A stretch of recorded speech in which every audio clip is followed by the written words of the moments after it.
Peoples party, okay, Peoples عوام کی party, لوگوں کی پارٹی، لوگوں بھٹو ازم. آج بات کر رہے ہیں ہم بھٹو کی. بھٹو نے کیا کیا؟ خراج تحسین پیش کر رہے ہیں بھٹو کو، نہ کہ پیپلز پارٹی کے آج کے کرتا درتا کو. اوکے.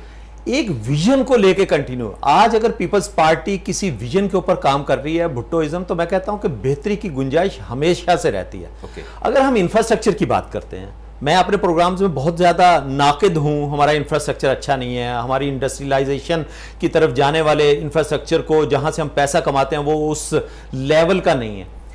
لیکن کیا انگریز آج اس ملک پاکستان میں ہوتا 1947 میں جو ہم نے آزادی حاصل کی تھی گوروں سے، تو آج وہ اس سے اچھا کام نہ کر رہا ہوتا؟ سر بالکل کر رہا ہوتا، لیکن ہم نے جس دو قومی نظریے کی بیس کے اوپر اس ملک پاکستان اس خطے کو حاصل کیا، کسی نے ہمیں تشتری میں سجا کے نہیں دیا تھا.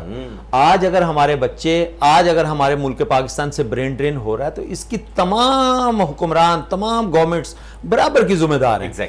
میں یہ کہہ رہا ہوں کہ بھٹو ازم، جس نے اس سے پہلے تو کوئی سیاسی پارٹی میں بھٹو کا نام نہیں تھا، کسی سیاست میں 1947 سے لے کے پاکستان میں کسی جگہ بھٹو کا نام نہیں تھا.